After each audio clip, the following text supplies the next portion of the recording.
So we just had Summer Game Fest. What did you think about the new Lies of P trailer? Didn't watch it. What did you think about Final Fantasy VII Rebirth trailer? Didn't watch it. What did you think about Mortal Kombat 1 trailer? Didn't watch it. Okay. Do tell. What's up? I don't like trailers. In fact, I despise them. They are such a waste of my time. And if everyone were like me, they would be such a waste of money. Like, I don't I don't know how, like...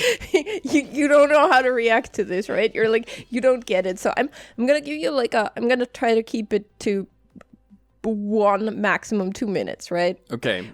Why I don't like trailers.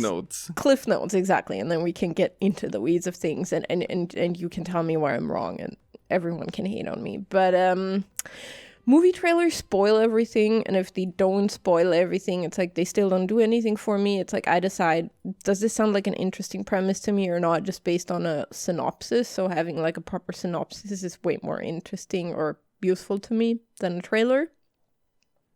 Either I've already decided I want to see it and I don't want to be spoiled, or it's not going to convince me.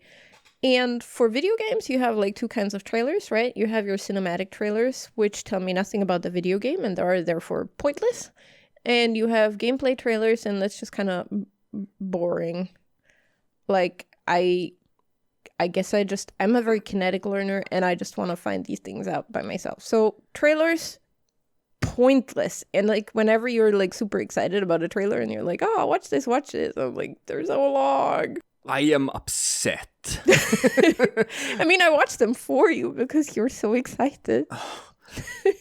I am upset, and we have a lot to go through here. Okay, yes. We're gonna have to break these down. You're gonna have to break these down. So pick anything. We're gonna have to break these down, and I'm gonna come at me, bro. I'm gonna spend an hour trying to dissect exactly why you are wrong about everything. I just feel like I just spent like a minute or so trying to upset as many people as I can. Yes, yeah. People have already turned off the podcast from pure frustration. No, maybe they're still listening because they're like typing, furiously. They are already, why I'm wrong. They are already furiously typing. That is for sure. Mm-hmm. People are typing out their 1,000-word response as we speak. Okay, where do we start? You said movie trailers. You said that like, oh, I just if it's got like a cool premise or whatever. Mm-hmm. But like, not all movies can be conveyed through a premise.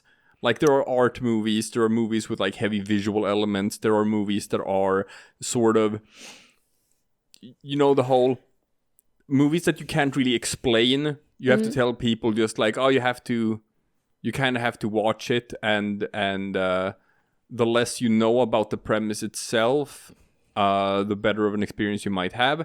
And in that case, there are certain things that you can convey with visuals without necessarily spoiling the movie. We recently watched Everything Everywhere All at Once. Good movie. Yeah. I liked it. We took a long time to see that movie.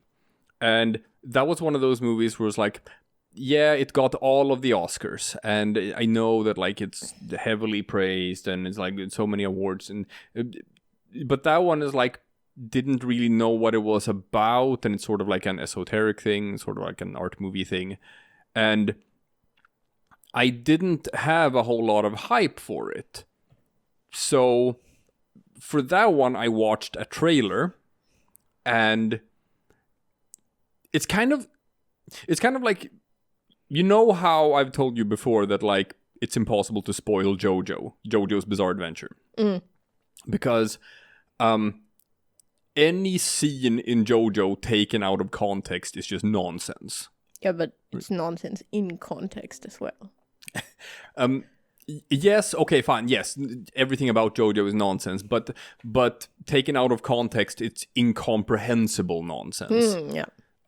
So it's just you can just show someone a random JoJo scene. It doesn't matter. It's not going to spoil anything for them because they won't be able to understand what it's about anyway. And I think everything everywhere all at once. That trailer is the same thing. If you just show people like snippets of visuals from that movie, it's gonna be cool. It's gonna be an interesting trailer, but it's not actually going to spoil anything about the movie for them.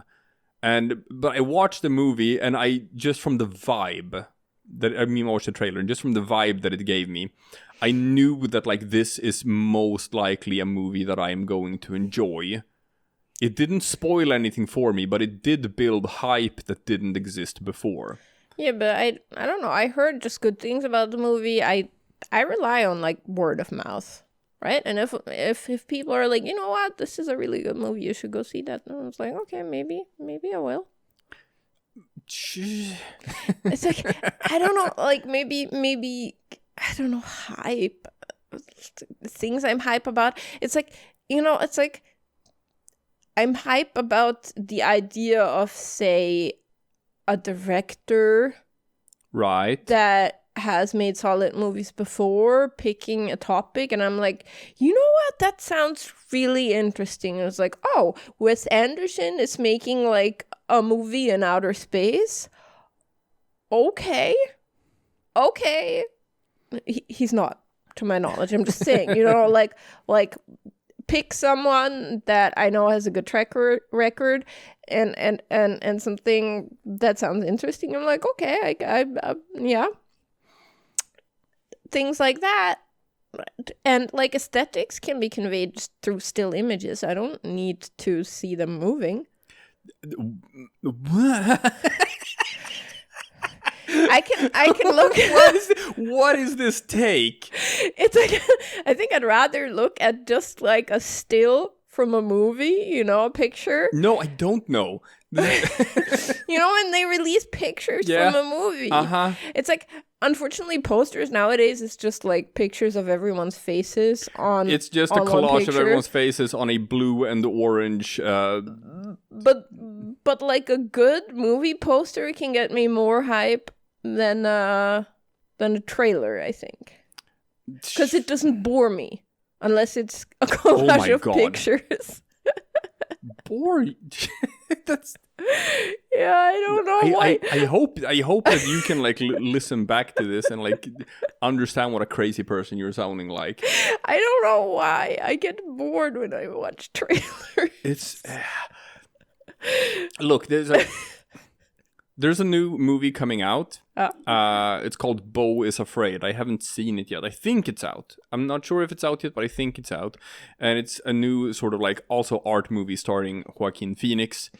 And I saw a trailer for that. I didn't know anything about the movie before. I still don't know anything about the movie because just like with JoJo, just like with everything everywhere all at once, that tells me nothing. I saw the entire trailer. I'm like, this is trippy. This movie is gonna be a goddamn trip. I have no idea what this movie is about. All I know is that like this sort of made me excited to see it. I don't think seeing still images, like it's weird because I kind of have to show you that trailer to convey my point. But if I just show still images from that movie, you're just gonna look at it and you're gonna say, this looks like a pretty mundane movie. This is just a guy standing in front of a house or whatever. But when you watch it moving pictures, then I'm gonna see him moving while he's standing in front of a house. Yes, and you're gonna see like the actual transitions between the scenes is actually like a thing in this movie. I got a vibe of like BioShock Infinite, right? Of the world jumping thing. Right? Mm-hmm. How do you convey that through still images? What that's gonna like be like? I don't know. You don't have to. It's just maybe the moving image isn't gonna make me interested. I don't know how to explain it, but I want to experience things, and I don't want to experience snippets of things. Like, I can understand the argument of spoilers. I can understand the argument of trailers spoiling too much of the movie. And there have been some examples of this, like some egregious examples. I think there's like compilations of YouTube as well of like the like top 10 lists of like what are the worst trailers when it comes to like spoiling the entire plot of the movie. And there have been trailers that literally spoil the entire movie. Like right down to the final confrontation and climax, and even like sort of like the epilogue after. Like the trailer actually shows you the entire movie. I can understand why you don't want to see that. So I can understand why you're avoiding spoilers for the explicit purpose of keeping yourself spoiler free. For example, new Spider-Man movie, Spider-Man Across the Spider-Verse. We haven't seen it yet. We saw the first movie, we loved it. We already know that we're going to see the second movie, so we don't need to build hype.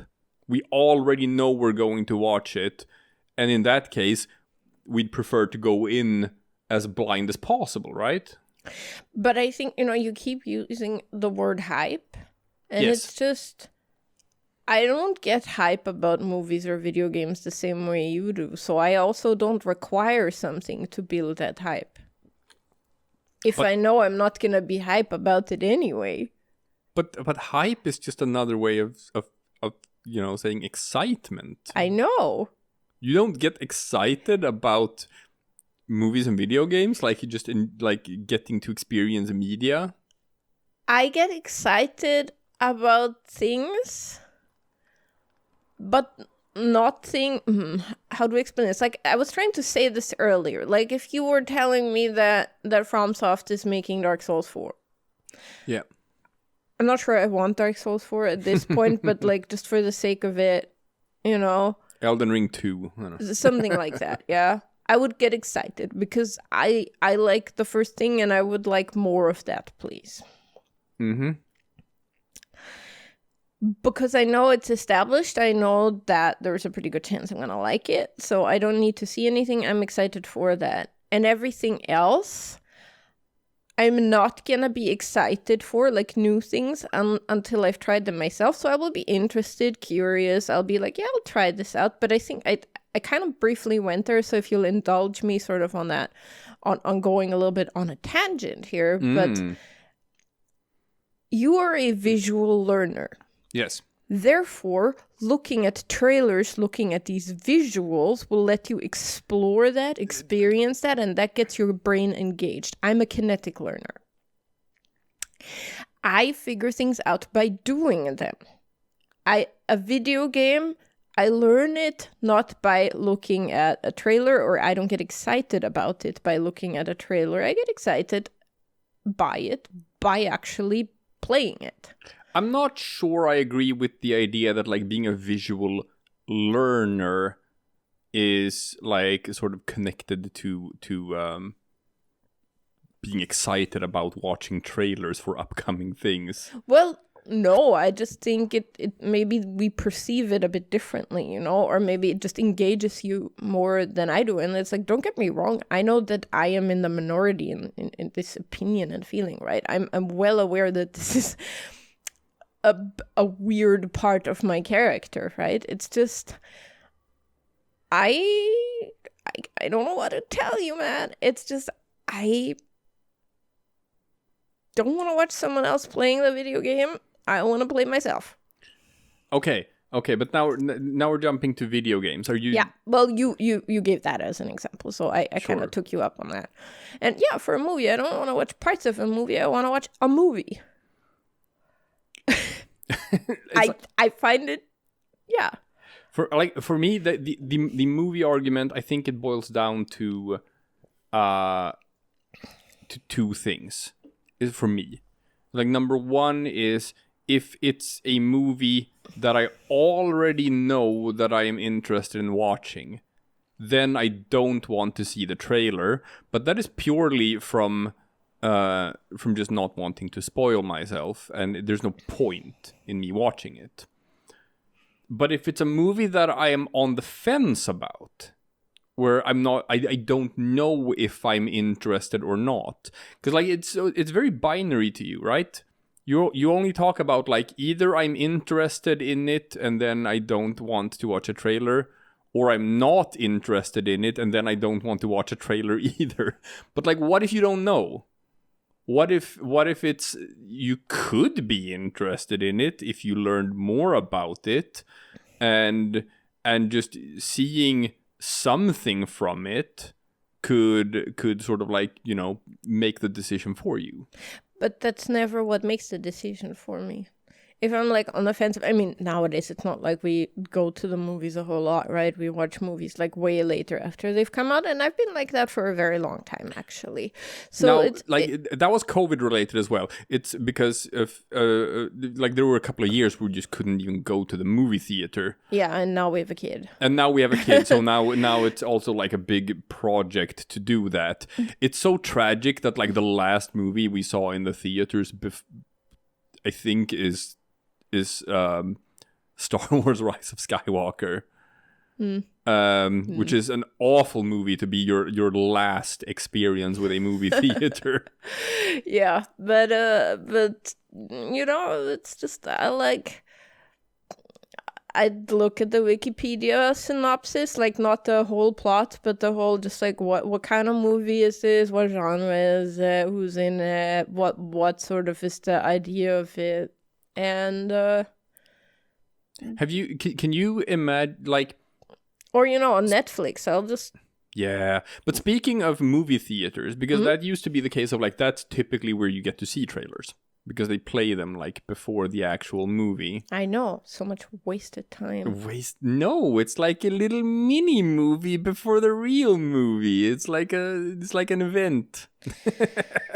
First, they waste my time with all of their ads, and they waste my time with, you know, when I was young, it's like, oh, you go to see a movie and you have to sit through several minutes of whatever antics Eddie Murphy was up to at the time, all the Nutty Professor, whatever shit. Nowadays, it's just Inception, button, superhero, movie trailer, one after the other, and Tom Cruise doing a Mission like Impossible 2 million. Yeah. Everything's a sequel, everything's a franchise. Is that it? Is it just that like the media itself has become so much less interesting that a trailer can't really do anything for you?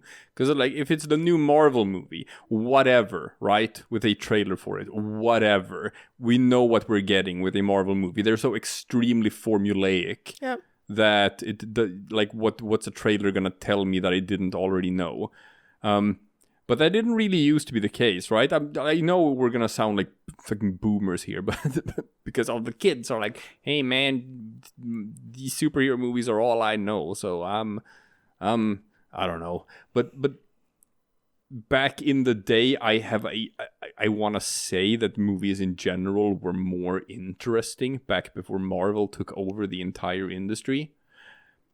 And I think trailers were more interesting as well. Can you ever like imagine or recollect seeing a trailer for something before the movie that you went to the movie theater to see and being like, huh, hadn't heard of this before, but now I'm kind of interested in seeing it?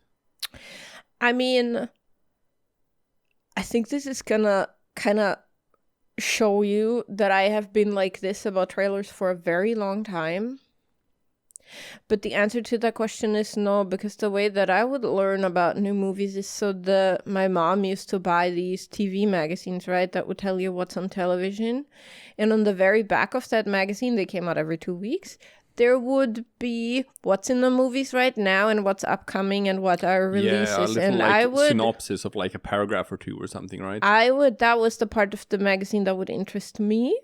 I would always, the first thing I would do when we would get that magazine is I would pick that up and would go and I would look at the pictures and the little synopsis and be like, is any of that interesting to me? It was never the fucking trailers. For me, it was like, ugh, boring reading. I've never cared about trailers a whole lot. It's But you're wrong, though. I don't know. I know that I'm torturing you here. You are torturing me because you're wrong. Well, look, you should be glad because I am providing you with content. Okay. With being super ultra wrong. Yes. Rage bait, as it were. It's like, look, I'll throw you a bone here, right? We're never gonna get to anywhere with movie trailers because genuinely, especially nowadays, it's just there's very little I'm interested in as far as movies are concerned, and trailers just aren't my thing, right? Yeah. But since I think earlier you were asking about the Life of P trailer, right? The Life of P? Lies. Yes. Lies. Why did I? Are you thinking of Life of Pi? Yes, I was in my head. I was mixing those two. Okay. The Life of P. You did show me the first trailer way back when, and I was like, oh, it's a Souls-like, but like with Pinocchio and these aesthetics, and I was like, okay, I'm interested. But now that I'm interested, I don't need to see more trailers. I need the game to come out and be like, but for that first trailer, I was like, I thought it was a bit too long for my liking. Because anything that's longer than 30 seconds is too long for my liking in that case. But speaking of lies, here's the thing for me here, because like early trailers are basically just lies. Early trailers, you have no idea what like the actual end product of the game is going to look like. I know. Same as cinematic trailers. No, we're gonna get to cinematic trailers. We're gonna get to that. Mm-hmm. But early trailers, where it's like alpha gameplay or it's like some sort of pre-rendered thing, they have that little disclaimer in the bottom where it's like this is a pre-rendered whatever, or like not even using in-game, in-engine, whatever. Then you're just like, oh, but this is a lie. Yeah. This is not what the actual... Like, the biggest one, I guess, is like the first trailer for No Man's Sky, which built a lot of hype. It built a lot of hype, and then the actual game came out, and it was like... You know that Jurassic Park song, but with the flute? Yeah.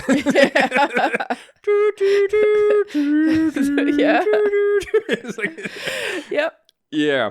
That's kind of what that was like. Now, okay, apparently, like, No Man's Sky is a good game nowadays. They fixed it, but that was very panned when it came out for feeling like a big fat lie. What was promised compared to like what we actually got.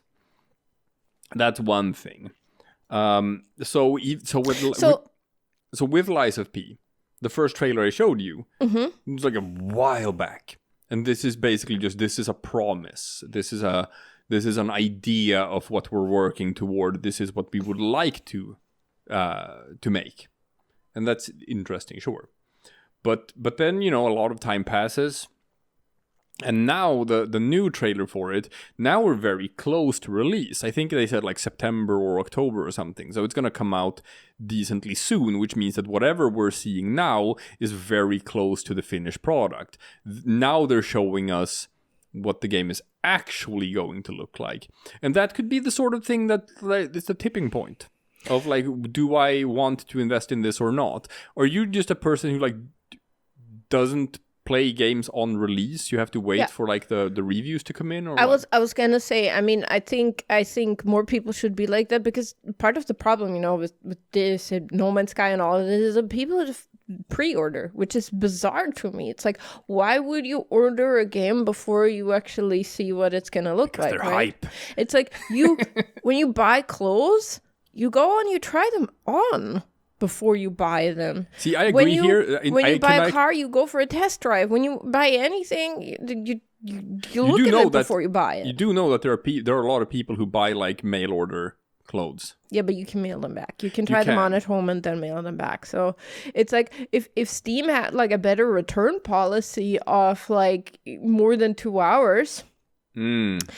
I'd get it more, right? But since you can't do the thing with video games a lot of the time that you can do with other products, you know, it's like, why would you pre-order that? So no, yeah, I wait for like, because that's the thing, like even a gameplay trailer is cherry picking what they want us to see, right? They're not going to show us the jank, and if they do show us the jank, then you know that the rest of the game is just going to be so much worse, which is an instant, okay, I'm not going to do this, but yeah. I'm going to go on a micro tangent here because it's one of the things that pissed me off the most in gaming in the last couple of years.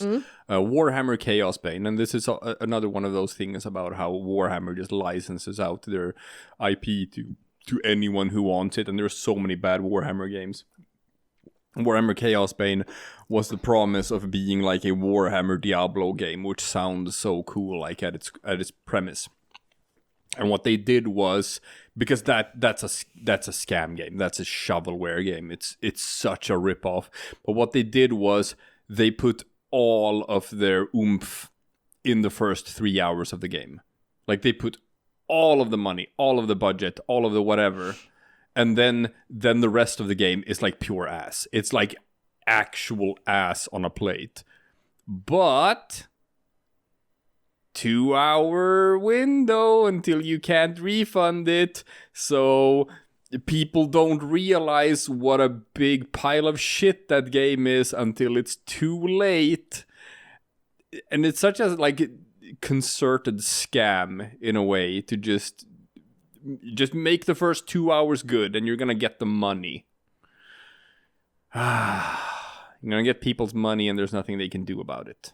Yeah, so that was my micro tangent about I just relived my trauma of playing Warhammer Chaos Bane. Yeah, but that's why I don't play games on release. The only games I play on release are the ones that I've been playing forever in early access, and release just happens to be years after I actually bought the game, if that makes sense. But that being said, both you and me we have stopped pre-ordering games. I'm not sure if you ever have, but no. I have stopped doing it. I don't pre-order games anymore. I've never pre-ordered anything. I have pre-ordered games in the past, and you know, you're not always taken for a ride. I pre-ordered The Witcher 3. That came out and was fantastic. So and you have that thing about like, oh, you do it as a way of supporting the studio or whatever. But Blizzard doesn't need our support. EA doesn't need our support. Ubisoft is gonna survive if we don't pre-order. Yeah, but people do that thing now where they put out their games for pre-order and then they put out their hype trailers and then people give the money to the video game company just based on the trailer, and then the movie or then the game comes out and it's a butt. It's a butt on a plate, right? I mean, it's like. You know, you might not remember this, but I remember this. When your mom was shopping for new kitchen furniture and she kind of took us along, I don't know, to IKEA or something to look at, like the model kitchens and all of that. And she was looking at this and that and shiny and pretty. And I was just like, that's going to be really hard to clean, or this is going to be like really impractical. And you're going to donk your knees all the time when you walk there and whatnot. And you were both of you guys just looking at me and it's like, with a very... not exactly complimenting tone of voice, where like you're so practical, you know. Ooh. Where it's like, I can have my head in the clouds about certain things in life, but for a lot of things, it's just I got my 2 feet planted on the ground, and I am not. That's what I mean also when I don't get hyped. And it was like, I get interested, but I don't get like overly excited to the point where I would just buy something without having thought it through. So I look at it, I think, is this practical? Is this useful? Do I have the time for this right now in terms of video games and all of that? And then I make my decisions. So for you, like a cinematic trailer is a mega nothing. Yeah, it's completely pointless. It's because I don't think that's the case for a lot of people. I think cinematic trailers actually do fire up the old neurons in the brain. I remember from my youth, back when Blizzard was still, you know, a good video game company and not horrible monsters who how do I talk about this without not getting this this video demonetized, well, right? Well, let me just interject right that from what we heard, they've always been kind of monsters. We just didn't know about it. We just didn't know about it, but at least they made good games. But they made good games, yes. But back when we were making the jump from Warcraft 2 to Warcraft 3, we went from like sort of like 2D to 3D graphics, and I played a shit ton of Warcraft 2. Ah, same. I thought it was a fantastic game. And then Warcraft 3, and what was it? It wasn't called the Burning Crusade. The Burning Crusade is a WoW expansion, but it was called like something of Chaos. Reign of Chaos. Reign of Chaos, yeah. And then the Frozen Throne. And they made like this cinematic trailer, which I still remember to this day. Anyone who was from that era remembers this trailer. I do. Of the orc and the human fighting on a cliff. Yeah, or like on a hill, a grassy hill or something. No, it was a cliff. There was water. I remember the water physics. There might have. Well, it was raining as well, I think. But they are fighting against each other. Just two of them. It's not an army. It's just one orc and one human, and they're battling it out. And it was so cool, this cinematic trailer. And it really sort of like, oh man, now I wish I was in the Warcraft world. No, of course, you would never want to live there. That's awful. But they are fighting and battling to the death, and suddenly like the sky opens up. Meteors start raining down, these fell meteors, and they crash into the earth, and like out of them, like a big rock demon rises up, and the orc and the human sort of like, they're not turned against each other anymore. They both turn toward this new bigger threat, and there's this implication that like, oh shit, the two warring factions from Warcraft 1 and 2 suddenly have to maybe cooperate. And it did give the start of the premise of the orcs not necessarily being just like evil. Yeah. Instead, it's just like, okay, we're not gonna do orcs evil, humans good. This is gonna be something different. And you got a promise of that from the trailer, which also built like some interest in like the story going forward. Now, obviously, this is the story going forward. This is what they were doing for the story as well. But the trailer doesn't show you anything at all about gameplay. I know, and I was very disappointed when the game didn't look like that. I still loved it and played a shit ton of Warcraft 3, so don't get me wrong. But at first I had to get over the disappointment because this was when cinematic trailers weren't a thing yet. So this was the first time for me seeing a cinematic trailer, so I expected the game to look like this. Blizzard used to be so good about that because they also had like cinematic trailers in the actual game. They had that for Warcraft 3. And yeah, like StarCraft 2 has some like absolutely bizarrely good trailers as well. I think even before that, even like StarCraft 1 and like StarCraft Brood Wars has some trailers for it that like really, really made me excited. About just like some Terran soldiers down in a trench that's being invaded by the Zerg, and it was like there's this big Yamato battle cruiser above, and this, wow, it looks so cool. If I went back and looked at it today, it probably looks like not very cool, I guess. But back then it was mind blowing, right? And that sort of also made me hype about playing it, even though this shows me nothing about what the actual game is.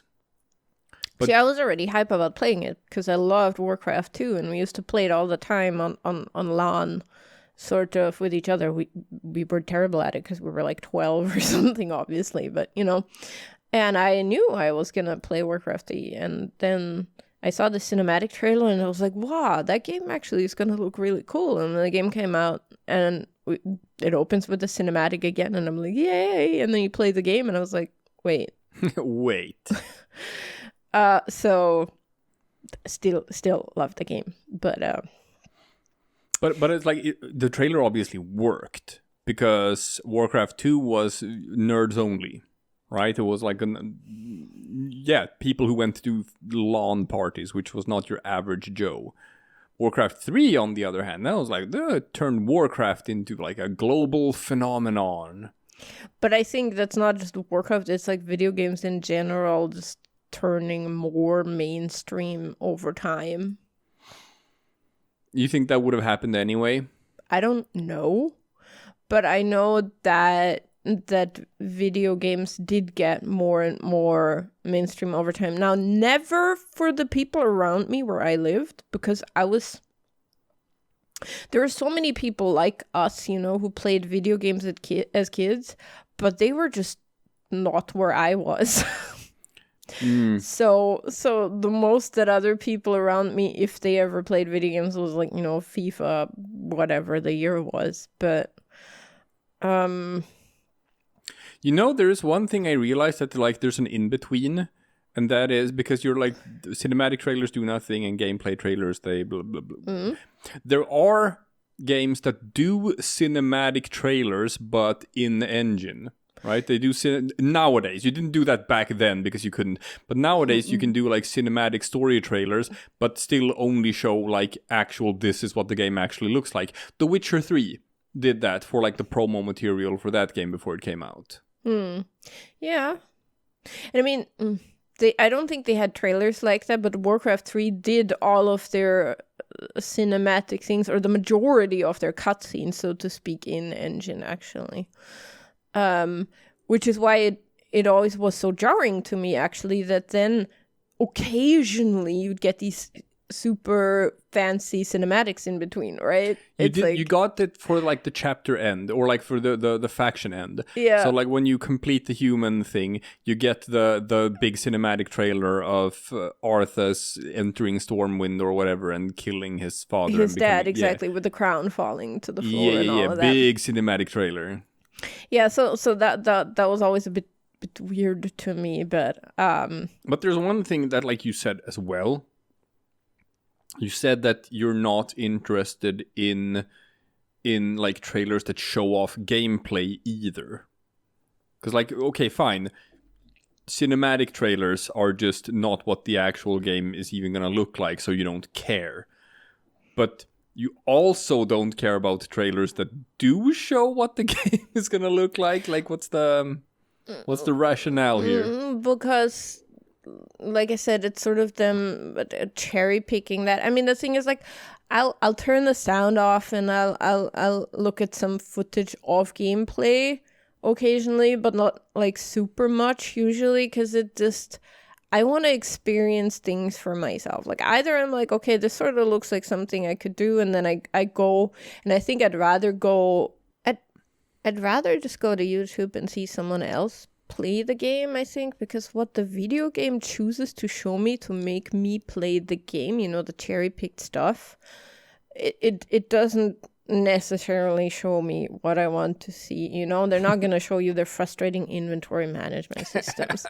They're not going to show me that the game freezes every time that I try to load a new area, or all of these things where I'm just like, I'm just going to wait until it's playable, right? I mean, that's another thing. I don't just not buy games on release. I typically don't buy them until a couple months after, and they fixed all of these annoying bugs. So yeah, but can you hold that like against the game that like technical issues? Yes, I can. Okay, but because they released it too soon. But are you saying that like they should show the technical issues in the trailer? No, I'm just saying trailers by definition aren't going to give me the thing I need to decide whether I want to buy a game. I get it in the sense of like being similar to the spoiler issue in movies. Whereas like I've found that like certain video game trailers, when it is like, oh, this is what the developers want you to see to build hype, right? They show you the coolest parts of the game. So it's like, oh, now you've already shown me the coolest stuff. Now I don't get to experience that like blind going in. And there are certain games where it's like you do want to go in blind, and like I don't think, like, one of the most upsetting things to me was Because I think that was also Summer Game Fest, but I think it was like last year's Summer Game Fest. Oh, I thought you were going with Outer Wilds. Yes, okay. That is what I was going with. Because they were like doing the expansion for it, which is why people were talking about Outer Wilds again. And they were showing like a trailer for Outer Wilds for...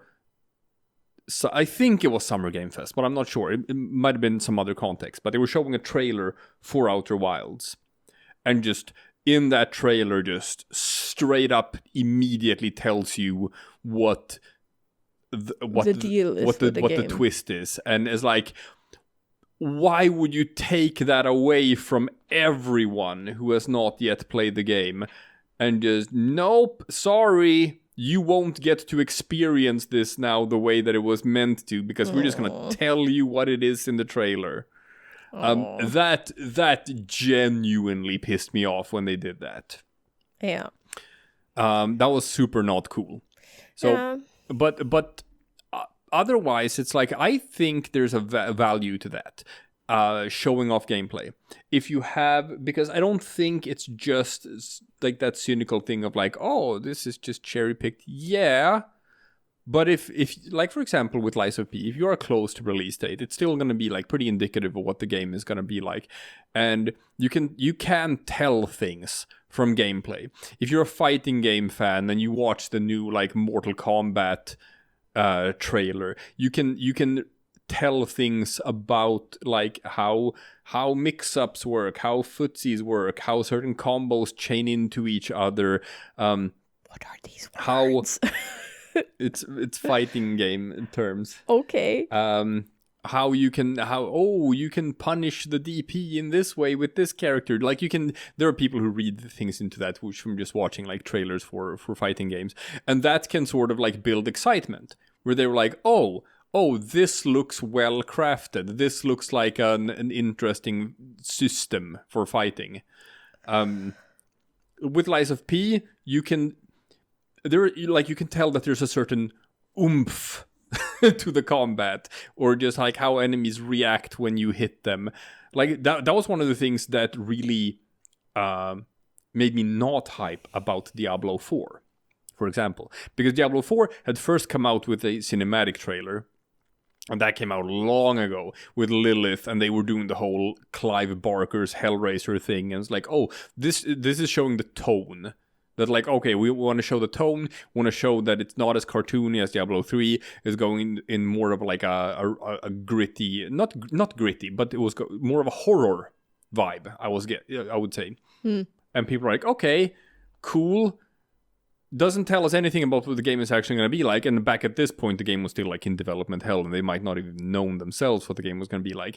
But it was a promise of a tone. It was a promise of like, this is the aesthetics we're going for, I'm gonna say.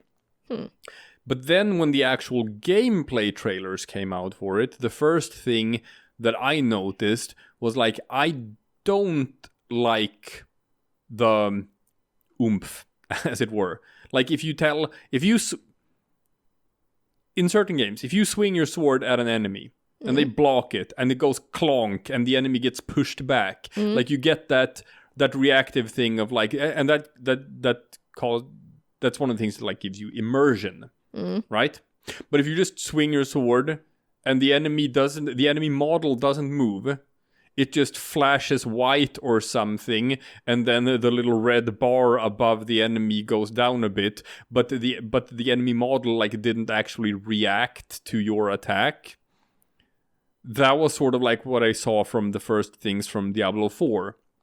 And I'm like, now I'm less interested in playing the game than I was before I saw the gameplay trailer.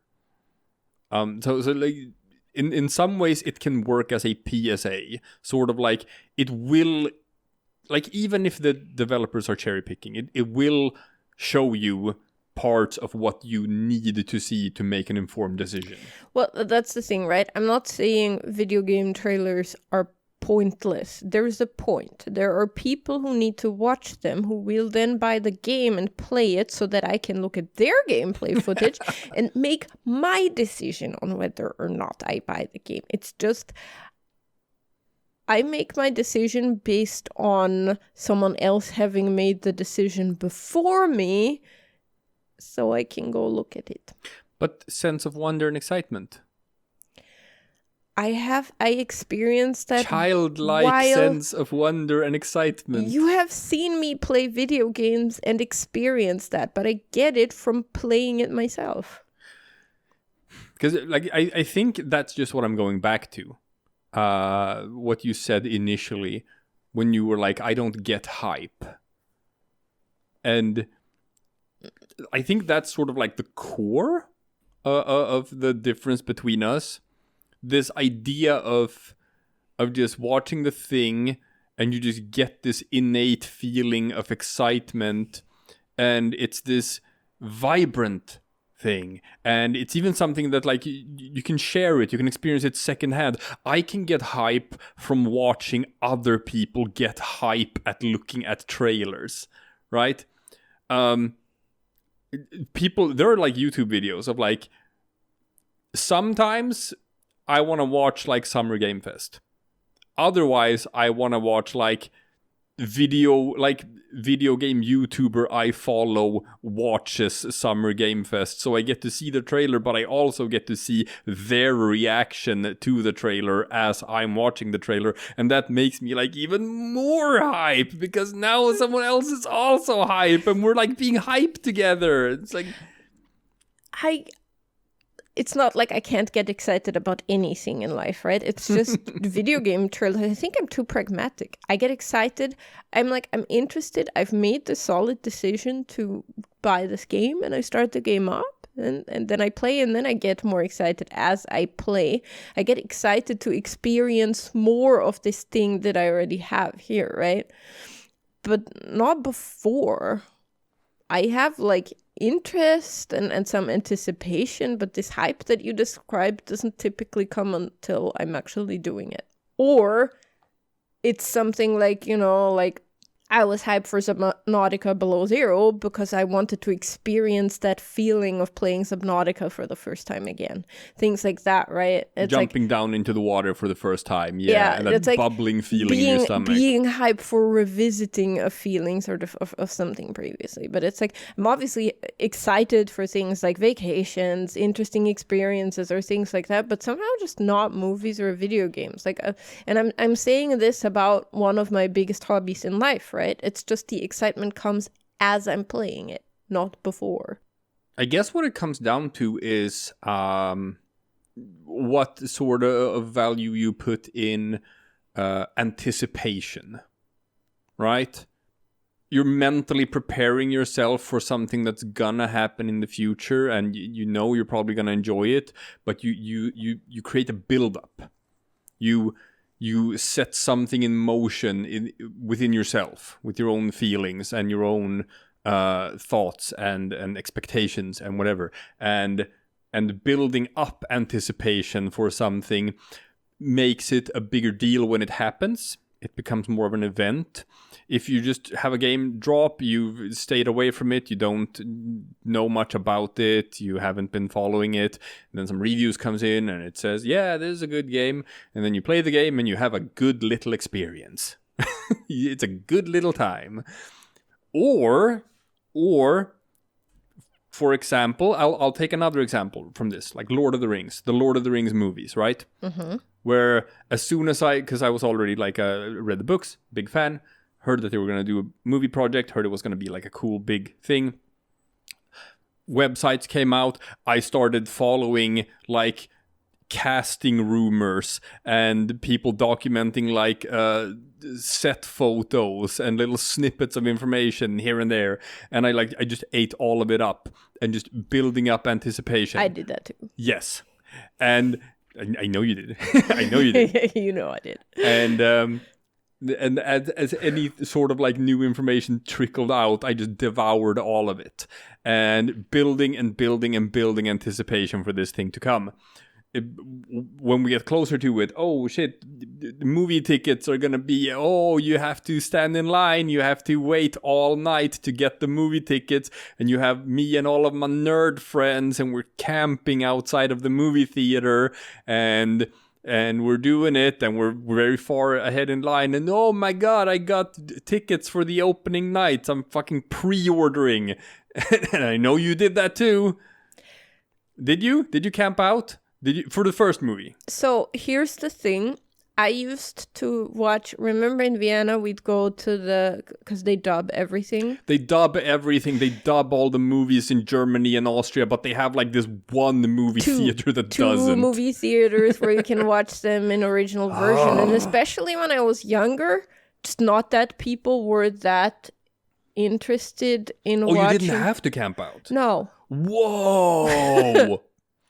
Because you absolutely had to camp out if you wanted premiere tickets for Lord of the Rings here in Sweden.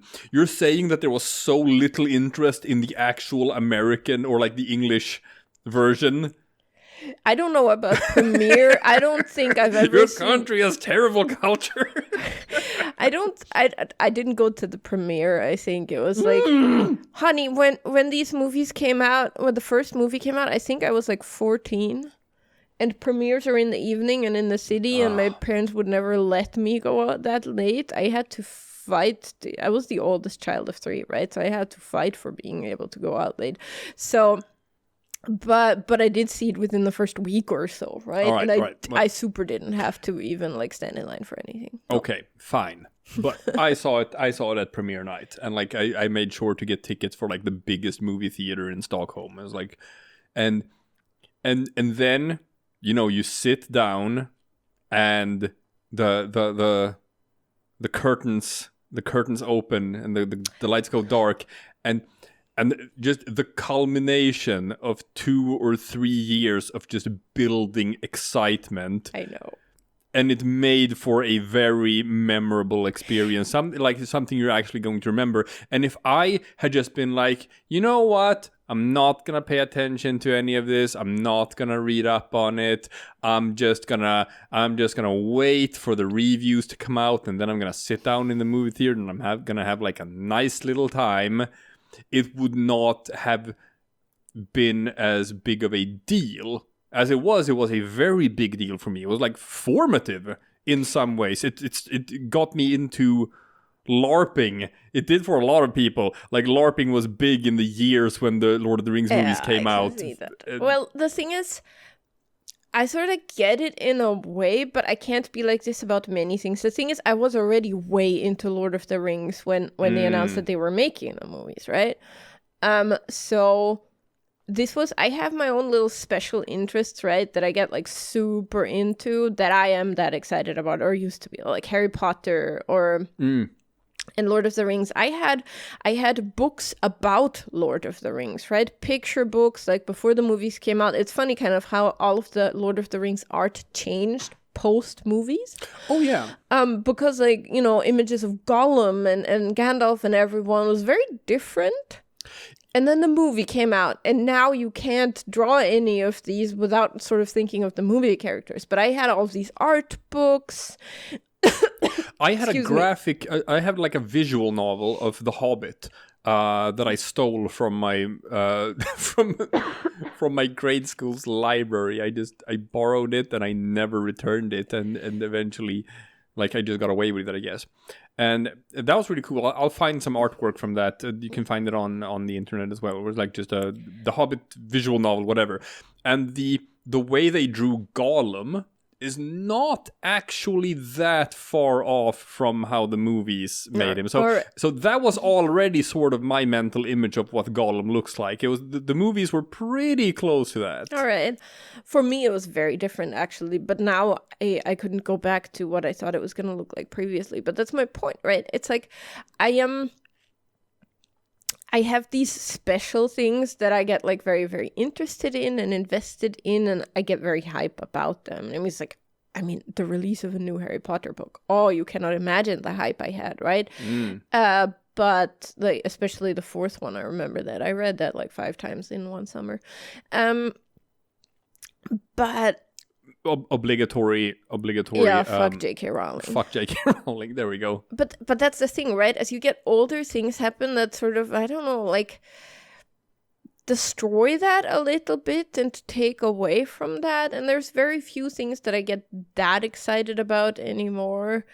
Has the world worn you down so you no longer have your childlike wonder and excitement? No, I think it's just my that's what I was trying to say earlier, is like my excitement kind of happens, like I'm able to enjoy the moment more than I used to. Like it was often so that I was so excited about it that by the time it came, you're almost invariably let down, except for Lord of the Rings, which super delivered, but most of the time it doesn't exactly deliver, or you have such high expectations. We often discuss this with Mike, right? That you have all of these super high expectations and you can't help but be let down. And I actually enjoy things more nowadays on average, I think, because it's just like I just go in with an open mind and let myself be pleasantly surprised, and then I get excited for more of the thing, right? So it's like as we were playing Outer Wilds, I was like super hype about the rest of the game as we were playing it. So it sets in later, this excitement, and I just get more and more excited about the thing that I'm already doing and invested in it, and so I still have that feeling. It just comes while I'm doing it and not before I'm doing it. Does that make sense? It does, but I mean, some games are like that, where they just build and build and build and become more exciting as you play them. I felt a bit like that for Subnautica, because like I had my thing of thalassophobia and just having to overcome like the fear of the premise itself. But like the more I played it, the more I just got that craving to explore more. Yeah. And I need to go further. I need to see what's beyond this hill. I have that with games like, say, Factorio, for example, right? You play and you start to figure out, okay, this is what it is, and this is, and then I have in my head this vision of like massive, gigantic, sprawling factories and efficiency and all of that, and I'm like, I need to do this. I need to get to there, and I'm just excited about making that happen. That's why I need kind of like, and this is the point in the podcast where we get to the part where we always get to. This is why I need mods to get me more things to work towards and be excited about reaching. I'll leave it at that for now. You guys that have listened to our other podcasts know what I mean. All right. Here's what I'm gonna do. I'm gonna read up some examples of games that I can like clearly, just without a doubt, tell you that it was the trailer that made me get the game. Mm-hmm. Number 1, BioShock Infinite. I'd not been that into the BioShock franchise before. I knew about the previous games, and like, okay, they Rapture, it's a city underwater. I guess it's cool, but it didn't really tickle my funny bone, whatever. And then they showed the trailer for BioShock Infinite, and obviously the scene in the very beginning of the game with the rocket ship going above the clouds and just seeing Columbia like sprawling out in front of you. And it's like, when I saw the visuals for that game, I was like, holy shit, this looks so interesting. This is such a fascinating sort of like world. And then you sort of like get the supernatural stuff and like the portals and everything. I was like, this looks so fun. Just from the trailer, this looks so fun that I want to play it. So that was a big thing for me. Another one is Far Cry 3. Okay, because the promo for that game, and this is what launched Michael Mando's career. Right, I was gonna say, isn't Far Cry the thing that kind of threw people off about who the big bad was gonna be, to the point that they were disappointed with the actual big bad? Yes, this is because this was actually Michael Mando's breakthrough, his character as Vaz in Far Cry 3, because he was the one who was used in the first trailer for Far Cry 3 that went super viral. just his monologue about the definition of insanity, which is it's shown as like a gameplay thing, and it's a scene where you have been captured by him, and you are just tied to your hands and feet, and he's just sitting there like talking to you while a scene is playing out in the background, and he is talking about the definition of insanity, being doing the same thing over and over again, but expecting different results. And the premise of the game then being that like, oh, so it's like you are trying to escape from him, and he just keeps on capturing you over and over again. It's like that's sort of like hinted at that was going to be like a thing. And it was like such a cool trailer, and he did such a good job with portraying that character that they actually did rewrite the game a bit. From the beginning, he was only supposed to be sort of a minor character, but they loved him so much from that, and from how everyone else seemed to love him, that they expanded his character by like a lot, and made him a much bigger deal in the game, but he was still not the main villain of the game. So you still kill him off when you're like halfway through the game, and that's when everyone stopped being interested. And like, I did finish the game, but the final half was a chore when it was not him anymore, and you have to fight the actual main villain who's not as interesting at all. But that was still a game where it's like, yes, the promotional material for that game is what made me buy it, and that was the case for a lot of people. That's why Far Cry 3 was like way, way bigger than 1 and 2 had been, and like sort of like really put Far Cry on the map. Another example for me, and this is the biggest one, biggest one, is Final Fantasy VII. Way back in 1997, when it was like one of the launch titles, or like one of the big titles for the PlayStation. And they were like, hey man, you thought you know what gaming was, but you don't know what gaming is, because we're gonna take gaming to the next level. And they showed like just stuff from Final Fantasy VII. And this was like, back in the day, they didn't do TV commercials for video games. I was gonna say, where did you see that trailer? I saw that on TV, because that was such a big deal that they were trying to build hype for it, that they actually made trailers for that they put on TV. I don't think I saw a video game trailer on TV until like no one did. Late 20s. No one did before Final Fantasy VII. No, but even after. But that one.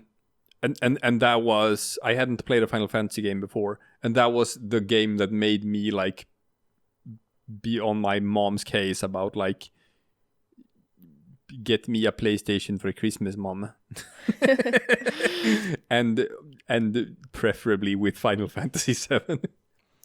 And that one like sort of like changed my gaming world, or just like set the tone for like what I enjoy in video games for like a long time moving forward. And if they hadn't put out them trailers, I probably would never have played it, right? I guess. So I guess I've proved you wrong. No, you haven't. My point still stands. I understand why trailers are made. I understand they make you hype. I'm very happy when I see you get excited about things. It's cute. Aww. I just don't get excited about the thing itself. You know, I tried to make Anna watch, not try to make, but like there was just some stuff from Summer Game Fest, some new trailers where I was like, I want to show you this trailer. I think you would be interested in this game if you saw the trailer. And Anna was just like, I don't want to see it. It's not. Well, to be fair, here's the thing, right? So I think the nicest thing for me when watching a trailer is seeing you get excited. So I do watch them to please you and make you happy, and it makes you happy, so I do it. But when you want to watch me trailers just as I'm about to head off to bed, I just really don't want to, because I'm so tired, and then I'm just really not in the mood to do any of these things, right?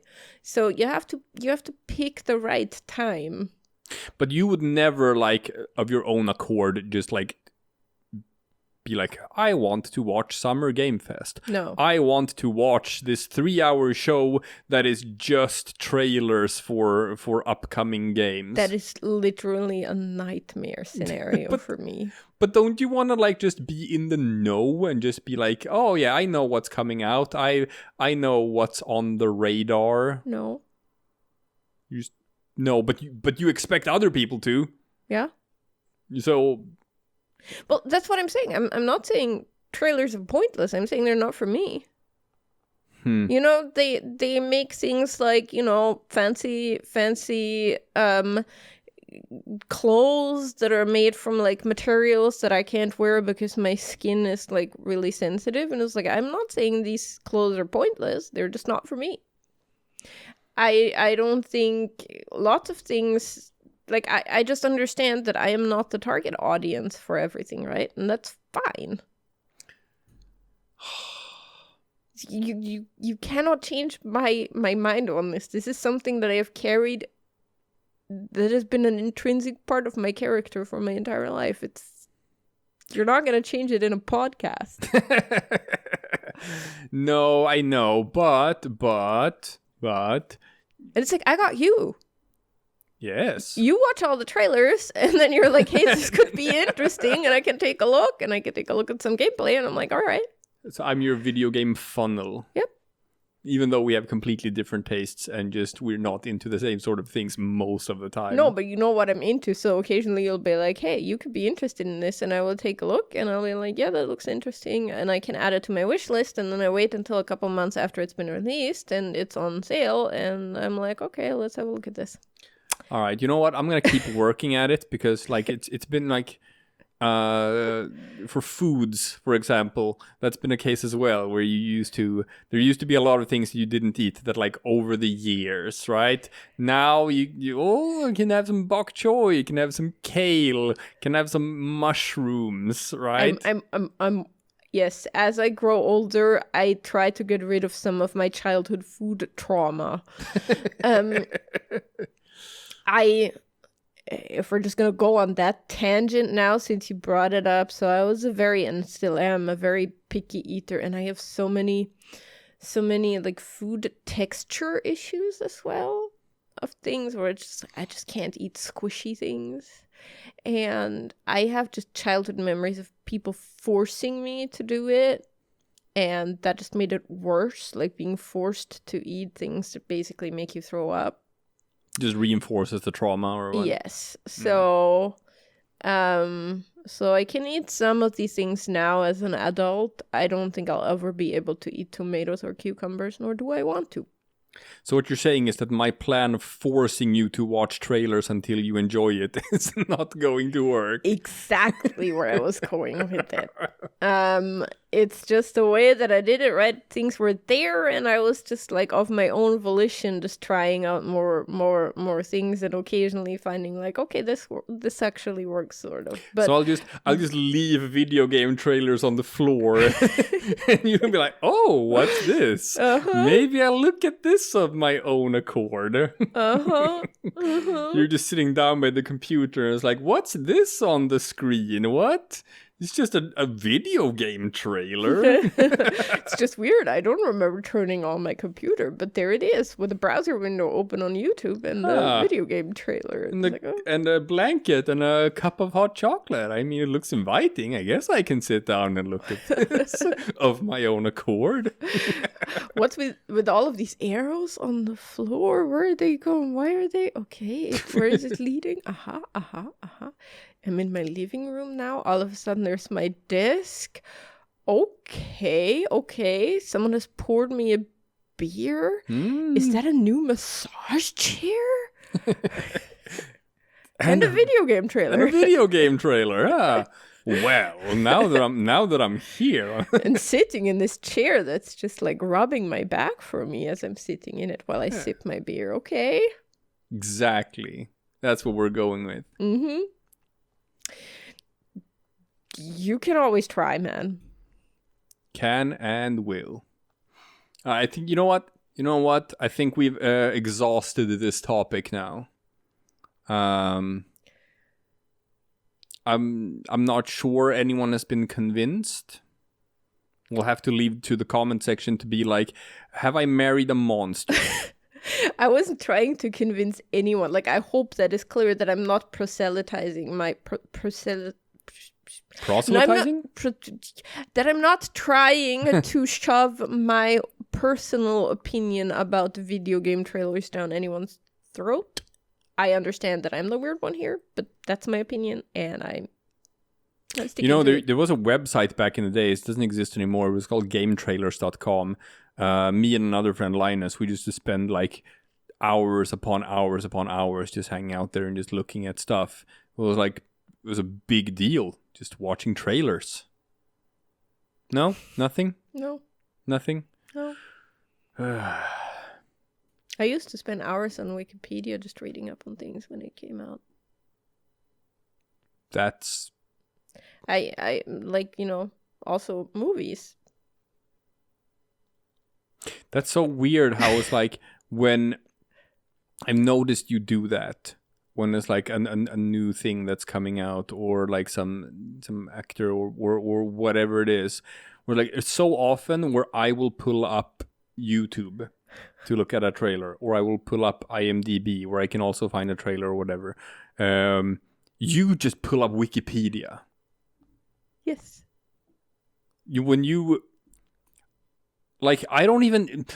I go to Google and I type in the name of movie. You go to wikipedia.org and type in name of movie in the Wikipedia search bar. Who does that? I do. Who uses the Wikipedia search bar? That is not how you get to Wikipedia articles. You go to Google and then you write name of thing and Wikipedia in the Google because then search it always bar. pulls up. I don't know. I still haven't managed to convince Google that I don't want the German Wikipedia. Oh, what, really? Yeah. Ugh. So that's why I go to Wikipedia directly. Yeah. I don't know what to tell you. That's just... You're a weirdo. I love you, but you're a weirdo. Okay, then I was gonna say, you knew all of this about me before you married me. So, It's a package deal. Huh?